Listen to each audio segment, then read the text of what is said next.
Naravane book Rahul Gandhi ಕೈಗೆ ಸೇರಿದ ಹೇಗೆ? ಅಪ್ರಕಟಿತ ಬುಕ್ ನಿಂದ ಸೇನಾ ರಹಸ್ಯ ಲೀಕ್ ಆಯ್ತಾ? ವಿಜಯ ಕರ್ನಾಟಕ ವೀಕ್ಷಕರಿಗೆ ಸ್ವಾಗತ. ನಾನು ಶಂಕರ್ ಹೆತ್ತು.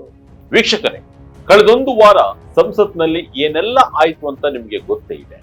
ಲೋಕಸಭೆ ವಿಪಕ್ಷ ನಾಯಕ ರಾಹುಲ್ ಗಾಂಧಿ ಹಾಗೂ ಬಿಜೆಪಿ ನಡುವೆ ಎಂತೆಂತಹ ವಾಗ್ಯುದ್ಧ ಆಯ್ತು ಎಂಬುದನ್ನ ನೀವು ನೋಡೇ ಇರ್ತೀರಿ. ಇದಕ್ಕೆಲ್ಲ ಅಪ್ರಕಟಿತ ಪುಸ್ತಕ ಕಾರಣ ಎಂಬುದು ಕೂಡ ನೀವು ಕೇಳಿರ್ತೀರಿ. 2024ರಲ್ಲಿ ಬಿಡುಗಡೆಯಾಗಬೇಕಿದ್ದ ಪುಸ್ತಕ ರಕ್ಷಣಾ ಇಲಾಖೆಯ ತಡೆಯಿಂದ ಕಪಾಟು ಸೇರಿತ್ತು. ಆದರೆ 2 ವರ್ಷಗಳ ಬಳಿಕ ಮತ್ತೆ ಅಚಾನಕ್ ಆಗಿ ಆ ಬುಕ್ ಪ್ರತ್ಯಕ್ಷವಾಗಿದೆ. ಈಗ ನಾವು ಭಾರತೀಯ ಸೇನೆಯ ಮಾಜಿ ಮುಖ್ಯಸ್ಥ ಜನರಲ್ ಎಂಎಂ ನರವಾಣೆರವರ ಆತ್ಮಚರಿತ್ರೆ 4 ಸ್ಟಾರ್ಸ್ ಆಫ್ ಡೆಸ್ಟಿನಿ ಎಂಬ ಪುಸ್ತಕದ ಬಗ್ಗೆ ಮಾತನಾಡ್ತಾ ಇದ್ದೇವೆ. ಪುಸ್ತಕದ ಅಂಗಡಿಗಳಲ್ಲಿ ಸಿಗದ, ಆನ್ಲೈನ್ ನಲ್ಲಿ ಬುಕ್ಕಿಂಗ್ ರದ್ದಾದ ಈ ಪುಸ್ತಕ ಕಳೆದ ವಾರ ನೇರವಾಗಿ ಸಂಸತ್ತಿನಲ್ಲಿ ಪ್ರತ್ಯಕ್ಷವಾಗಿದೆ. ಅದು ಕೂಡ ವಿರೋಧ ಪಕ್ಷದ ನಾಯಕ ರಾಹುಲ್ ಗಾಂಧಿ ಅವರ ಕೈಯಲ್ಲಿ. ಅದು ಕೇವಲ ಹಸ್ತಪ್ರತಿ ಅಥವಾ ಜೆರಾಕ್ಸ್ ಕಾಪಿ ಅಲ್ಲ, ಬದಲಾಗಿ ಅಚ್ಚುಕಟ್ಟಾಗಿ ಬೈಂಡ್ ಆದ ಹಾರ್ಡ್ ಕವರ್ ಬುಕ್. ರಕ್ಷಣಾ ಸಚಿವ ರಾಜನಾಥ್ ಸಿಂಗ್ ಅವರು ಹಾಗೊಂದು ಪುಸ್ತಕವೇ ಅಸ್ತಿತ್ವದಲ್ಲಿಲ್ಲ ಎಂದು ಹೇಳಿದ್ದಾರೆ. ಹಾಗಾದ್ರೆ ರಕ್ಷಣಾ ಸಚಿವಾಲಯದ ಅನುಮತಿ ಇಲ್ಲದೆ ಪ್ರೆಸ್ಗೆ ಹೋಗಬಾರದಿದ್ದ ಈ ಪುಸ್ತಕ ಮುದ್ರಣವಾಗಿದ್ದು ಹೇಗೆ? ಸಚಿವರು ಇಲ್ಲ ಎಂದಿದ್ದು ಸುಳ್ಳ ಅಥವಾ ಪಬ್ಲಿಷರ್ಸ್ ಮಾಡಿದ ಎಡವಟ್ಟ?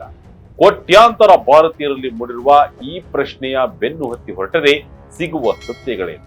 ಬನ್ನಿ ಈ ವಿಡಿಯೋದಲ್ಲಿ ಎಳೆಯಾಗಿ ಬಿಡಿಸಿ ನೋಡೋಣ. 2024ರಲ್ಲಿ ರಕ್ಷಣಾ ಇಲಾಖೆ ತಡೆ ಹಿಡಿದಿದ್ದ ಪುಸ್ತಕ 2 ವರ್ಷಗಳ ಬಳಿಕ ರಾಹುಲ್ ಗಾಂಧಿ ಕೈಗೆ ಸೇರಿದ್ದು ಹೇಗೆ? ಸ್ನೇಹಿತರೆ, ಈ ಘಟನೆ ನಡೆದಿದ್ದು ಸಂಸತ್ತಿನ ಬಜೆಟ್ ಅಧಿವೇಶನದಲ್ಲಿ. ಪ್ರಧಾನಿ ನರೇಂದ್ರ ಮೋದಿ ಅವರು ಒಂದನ್ನ ನಿರ್ಣಯ ಮಂಡಿಸಲು ಸಿದ್ಧರಾಗಿದ್ದರು. ಆದರೆ ಲೋಕಸಭೆಯಲ್ಲಿ ಬಿರುಗಾಳಿ ಎಬ್ಬಿಸಿದ್ದು ರಾಹುಲ್ ಗಾಂಧಿ. ಜನರಲ್ ನರವಾಣೆರವರ ಪ್ರಕಟವಾಗದ ಆತ್ಮಚರಿತ್ರೆಯನ್ನ ಆಧರಿಸಿದ ಮ್ಯಾಗಜಿನ್ ಲೇಖನವೊಂದನ್ನ ರಾಹುಲ್ ಗಾಂಧಿ ಓದಿ ಹೇಳಿದಾಗ ಇಡೀ ಸದನವೇ ಸ್ತಬ್ಧವಾಯಿತು. ಕೇವಲ 5 ನಿಮಿಷಕ್ಕಿಂತ ಕಡಿಮೆ ಅವಧಿ ಮಾತನಾಡಿದ ರಾಹುಲ್ ಗಾಂಧಿ ಅಗ್ನಿಪಥ್ ಯೋಜನೆ ಮತ್ತು ಚೀನಾ ಗಡಿ ಸಂಘರ್ಷದ ಬಗ್ಗೆ ಜನರಲ್ ನರವಾಣೆ ಬರೆದಿದ್ದಾರೆ ಎನ್ನಲಾದ ವಿಷಯಗಳನ್ನ ಪ್ರಸ್ತಾಪಿಸಿದರು. ಇದಕ್ಕೆ ತಿರುಗೇಟು ನೀಡಿದ ರಕ್ಷಣಾ ಸಚಿವ ರಾಜನಾಥ್ ಸಿಂಗ್, ಆ ಪುಸ್ತಕ ಪ್ರಕಟವಾಗಿದೆಯೇ? ಪ್ರಕಟವಾಗಿದ್ದರೆ ಮಾತ್ರ ಉಲ್ಲೇಖಿಸಿ, ಪ್ರಕಟವಾಗದ ಪುಸ್ತಕದ ವಿಷಯಗಳನ್ನ ಮಾತನಾಡುವುದು ಸರಿಯಲ್ಲ ಎಂದು ಆಕ್ಷೇಪ ವ್ಯಕ್ತಪಡಿಸಿದರು. ಆದರೆ ಮರುದಿನವೇ Rahul Gandhi 4 stars of destiny ಪುಸ್ತಕದ ಹಾರ್ಡ್ ಕಾಪಿಯನ್ನು ಹಿಡಿದುಕೊಂಡು ಸಂಸತ್ತಿಗೆ ಬಂದರು ಮತ್ತು ನಾನು ಇದನ್ನ ಪ್ರಧಾನಿಯವರಿಗೆ ಉಡುಗೊರೆಯಾಗಿ ನೀಡಲು ಬಯಸುತ್ತೇನೆ ಎಂದು ವ್ಯಂಗ್ಯ ಕೂಡ ಮಾಡಿದರು. ರಕ್ಷಣಾ ಸಚಿವರೇ ಇಲ್ಲ ಎಂದ ಪುಸ್ತಕ ರಾಹುಲ್ ಗಾಂಧಿ ಕೈಗೆ ಸಿಕ್ಕಿದ್ದು ನಿಜಕ್ಕೂ $1 ಮಿಲಿಯನ್ ಪ್ರಶ್ನೆ ಅಲ್ಲವೇ? ಕೇವಲ ಪುಸ್ತಕವಲ್ಲ, ಸೇನಾ ರಹಸ್ಯಗಳ ಕಣಜ. ಗಲ್ವಾನ್ ಸಂಘರ್ಷದಿಂದ ಅಗ್ನಿಪಥ್ ಸತ್ಯದವರೆಗೆ. ಅಷ್ಟಕ್ಕೂ ಈ ಪುಸ್ತಕದಲ್ಲಿ ಅಂಥದ್ದೇನಿದೆ ಎಂದು ನೀವು ಕೇಳಬಹುದು. ಇದು ಜನರಲ್ ನರವಾಣೆರವರ 4 ದಶಕಗಳ ಸುದೀರ್ಘ ಸೇನಾ ಸೇವೆಯ ದಾಖಲೆ. ಸೆಕೆಂಡ್ ಲೆಫ್ಟಿನೆಂಟ್ ಆಗಿ ಸೇನೆಗೆ ಸೇರಿ ಜನರಲ್ ಆಗಿ ನಿವೃತ್ತರಾಗಿರುವ ಅವರ ರೋಚಕ ಪಯಣ ಇದರಲ್ಲಿದೆ. ಎಲ್ಲದಕ್ಕಿಂತ ಮುಖ್ಯವಾಗಿ 1962ರ ನಂತರ ಚೀನಾ ಮತ್ತು ಭಾರತ ನಡುವೆ ನಡೆದ ಅತಿದೊಡ್ಡ ಮಿಲಿಟರಿ ಸಂಘರ್ಷದ ಸಮಯದಲ್ಲಿ ಇವರೇ ಸೇನಾ ಮುಖ್ಯಸ್ಥರಾಗಿದ್ದರು. 2020ರ ಗಲ್ವಾನ್ ಸಂಘರ್ಷ, ಲಡಾಖ್ ಗಡಿಯಲ್ಲಿ ಚೀನಾ ಟ್ಯಾಂಕ್ಗಳು ಮುನ್ನುಗ್ಗಿದಾಗ ತೆಗೆದುಕೊಂಡ ನಿರ್ಧಾರಗಳು ಮತ್ತು ಆಗಸ್ಟ್ 31, 2020ರ ರಾತ್ರಿ ರಕ್ಷಣಾ ಸಚಿವ ರಾಜನಾಥ್ ಸಿಂಗ್ ಅವರೊಂದಿಗೆ ನಡೆಸಿದ ಸಂಭಾಷಣೆಗಳೆಲ್ಲವೂ ಈ ಪುಸ್ತಕದಲ್ಲಿವೆ ಎನ್ನಲಾಗಿದೆ. ವಿರೋಧ ಪಕ್ಷಗಳು ಹೇಳುವ ಪ್ರಕಾರ ಈ ಪುಸ್ತಕದಲ್ಲಿ ಮೋದಿ ಸರ್ಕಾರದ ವಿವಾದಾತ್ಮಕ ಅಗ್ನಿಪಥ್ ನೇಮಕಾತಿ ಯೋಜನೆಯ ಬಗ್ಗೆಯೂ ಸ್ಫೋಟಕ ಮಾಹಿತಿಗಳಿವೆ. ಇದೇ ಕಾರಣಕ್ಕೆ ಸರ್ಕಾರ ಈ ಪುಸ್ತಕ ಬಿಡುಗಡೆಗೆ ತಡೆ ಒಡ್ಡಿದೆ ಎಂದು ರಾಹುಲ್ ಗಾಂಧಿ ಮತ್ತು ವಿಪಕ್ಷಗಳ ಆರೋಪವಾಗಿದೆ. ಪಬ್ಲಿಷರ್ಸ್ ಪೆಂಗ್ವಿನ್ ರ್ಯಾಂಡಮ್ ಹೌಸ್ ಎಡವಟ್ಟು. ಮುದ್ರಣವಾಗಿದ್ದು ಹೇಗೆ? ಮಾರುಕಟ್ಟೆಗೆ ಬಂದಿದ್ದು ಹೇಗೆ? ಈಗ ಅಸಲಿ ವಿಷಯಕ್ಕೆ ಬರೋಣ. ಈ ಪುಸ್ತಕದ ಪ್ರಕಾಶಕರು ಜಗತ್ ಪ್ರಸಿದ್ಧ ಪೆಂಗ್ವಿನ್ ರ್ಯಾಂಡಮ್ ಹೌಸ್ ಇಂಡಿಯಾ. ವಾಸ್ತವವಾಗಿ ಯಾವುದೇ ಸೇನಾ ಮುಖ್ಯಸ್ಥರು ನಿವೃತ್ತಿಯ ನಂತರ ಪುಸ್ತಕ ಬರೆಯಬೇಕಾದರೆ ಅದರ ಹಸ್ತಪ್ರತಿಯನ್ನ ರಕ್ಷಣಾ ಸಚಿವಾಲಯಕ್ಕೆ ಕಳುಹಿಸಿ ಅನುಮತಿ ಪಡೆಯಬೇಕು. ಆದರೆ ಇಲ್ಲಿ ಆಗಿದ್ದೇನು ಎಂದರೆ, ಇಂಡಿಯಾ ಟುಡೇ ನಡೆಸಿದ ತನಿಖೆಯಲ್ಲಿ ಕೆಲವು ಆಘಾತಕಾರಿ ವಿಷಯಗಳು ಹೊರಬಿದ್ದಿವೆ. ದಿಲ್ಲಿಯಲ್ಲಿ ಕೆಲವು ಪ್ರಮುಖ ಪುಸ್ತಕ ಮಳಿಗೆಗಳಲ್ಲಿ ಈ ಪುಸ್ತಕದ ಪ್ರತಿಗಳು ಮಾರಾಟಕ್ಕೆ ಸಿದ್ಧವಾಗಿದ್ದವು ಎಂಬುದು ದೃಢಪಟ್ಟಿದೆ. ಪುಸ್ತಕ ಮಳಿಗೆಯ ಸಿಬ್ಬಂದಿಯೊಬ್ಬರು ಹೇಳುವ ಪ್ರಕಾರ, ನಾವು ಈ ಪುಸ್ತಕಕ್ಕಾಗಿ 100 ಪ್ರೀ ಆರ್ಡರ್ ತೆಗೆದುಕೊಂಡಿದ್ದೆವು. ಪುಸ್ತಕಗಳು ನಮ್ಮ ಗೋಡೌನ್ಗೆ ಬಂದಿದ್ದವು. ಆದರೆ ವಿವಾದ ಶುರುವಾದ ತಕ್ಷಣ ಪ್ರಕಾಶಕರು ಪುಸ್ತಕಗಳನ್ನ ವಾಪಸ್ ಪಡೆದರು. ಅಂದರೆ ರಕ್ಷಣಾ ಸಚಿವಾಲಯದ ಅಂತಿಮ ಅನುಮತಿ ಸಿಗುವ ಮೊದಲೇ ಪೆಂಗ್ವಿನ್ ರ್ಯಾಂಡಮ್ ಹೌಸ್ ಈ ಪುಸ್ತಕವನ್ನ ಮುದ್ರಿಸಿ ಬೈಂಡ್ ಮಾಡಿ ಮಾರುಕಟ್ಟೆಗೆ ಕಳುಹಿಸಿದೆ ಎಂಬ ಅನುಮಾನ ಬಲವಾಗಿದೆ. ರಾಹುಲ್ ಗಾಂಧಿ ಕೈಯಲ್ಲಿರುವುದು ಇದೇ ರೀಕಾಲ್ ಆಗುವ ಮೊದಲು ಹೊರಬಂದ ಪ್ರತಿಯಾಗಿರಬಹುದೇ ಎಂಬ ಸಂಶಯ ಕೂಡ ಮೂಡಿದೆ. 35 ಪುಸ್ತಕಗಳಿಗೆ ಅನುಮತಿ, ನರವಾಣಿಗೆ ತಡೆ. ಅಫಿಷಿಯಲ್ ಸೀಕ್ರೆಟ್ಸ್ ಆಕ್ಟ್ ಏನು ಹೇಳುತ್ತೆ? ಜನರಲ್ ನರವಣೆರವರ ಪುಸ್ತಕ ಒಂದೇ ಯಾಕೆ ವಿವಾದಕ್ಕೆ ಕಾರಣವಾಗಿದೆ ಎಂಬುದನ್ನ ಗಮನಿಸಿದ್ರೆ, ದಿ ಇಂಡಿಯನ್ ಎಕ್ಸ್‌ಪ್ರೆಸ್ ವರದಿಯ ಪ್ರಕಾರ 2020ರಿಂದ 2024 ನಡುವೆ ರಕ್ಷಣಾ ಸಚಿವಾಲಯವು ನಿವೃತ್ತ ಸೇನಾಧಿಕಾರಿಗಳ 35 ಪುಸ್ತಕಗಳಿಗೆ ಅನುಮತಿ ನೀಡಿದೆ. ಆದರೆ ಜನರಲ್ ನರವಣೆರವರ 4 ಸ್ಟಾರ್ಸ್ ಆಫ್ ಡೆಸ್ಟಿನಿ ಮಾತ್ರ ಇಂದಿಗೂ ಅನುಮತಿಗಾಗಿ ಕಾಯುತ್ತಿದೆ. ಲೆಫ್ಟಿನೆಂಟ್ ಜನರಲ್ KGS ಧಿಲ್ಲೋನ್ ರವರ ಪ್ರಕಾರ ನಿವೃತ್ತ ಅಧಿಕಾರಿಗಳು ಸೇನಾ ಕಾಯ್ದೆ 1950 ಮತ್ತು 1954ಕ್ಕೆ ಬದ್ಧರಾಗಿರುವುದಿಲ್ಲ. ಆದರೆ ಅಧಿಕೃತ ರಹಸ್ಯಗಳ ಕಾಯ್ದೆ 1923 ಅವರಿಗೆ ಜೀವನ ಪರ್ಯಂತ ಅನ್ವಯಿಸುತ್ತದೆ.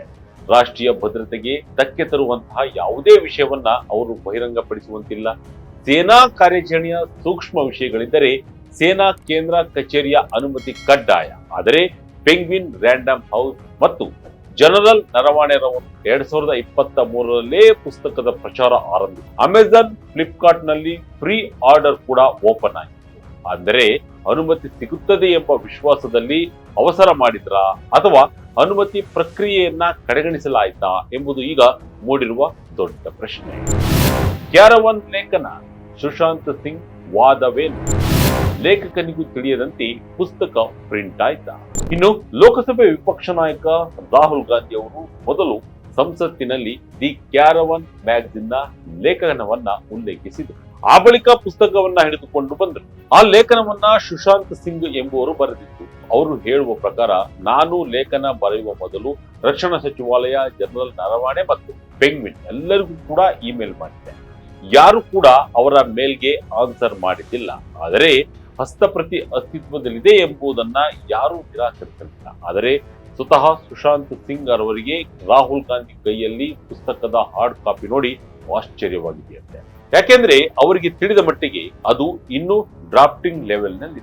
ಹಸ್ತಪ್ರತಿಗೂ ಪ್ರಿಂಟ್ ಆದ ಪುಸ್ತಕಕ್ಕೂ ಬಹಳ ವ್ಯತ್ಯಾಸ. ರಕ್ಷಣಾ ಸಚಿವಾಲಯದ ಅನುಮತಿ ಇಲ್ಲದೆ ಇಷ್ಟು ದೊಡ್ಡ ಮಟ್ಟದ ರಿಸ್ಕ್ ತೆಗೆದುಕೊಂಡು ಪಬ್ಲಿಷರ್ಸ್ ಪುಸ್ತಕವನ್ನ ಪ್ರಿಂಟ್ ಮಾಡಿದ್ದು ಹೇಗೆ ಎಂಬುದು ಈಗಲೂ ಯಕ್ಷ ಪ್ರಶ್ನೆ.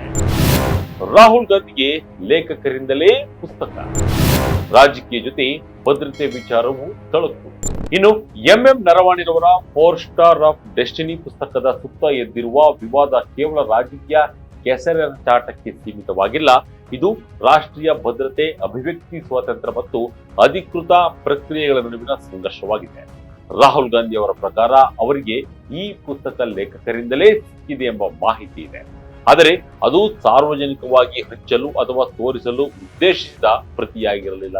ಮೂಲಗಳ ಪ್ರಕಾರ ಯಾವ ಪುಸ್ತಕದ ಬಗ್ಗೆ ಮಾತನಾಡಲು ಅವಕಾಶ ನೀಡಲಿಲ್ಲವೋ ಅದೇ ಪುಸ್ತಕವನ್ನ ತಂದರೆ ಮುಗಿತಲ್ಲ ಎಂದು ರಾಹುಲ್ ಗಾಂಧಿ ನರವಾಣೆರವರ ಪುಸ್ತಕವನ್ನ ಸಂಸತ್ಗೆ ತೆಗೆದುಕೊಂಡು ಬಂದಿದ್ದಾರೆ. ಆದರೆ ರಕ್ಷಣಾ ಇಲಾಖೆಗೆ ಸಂಬಂಧಪಟ್ಟ ಪುಸ್ತಕವೊಂದು ಅನುಮತಿ ಇಲ್ಲದೆ ಪ್ರಕಟವಾಗಿದ್ದು ಹೇಗೆ?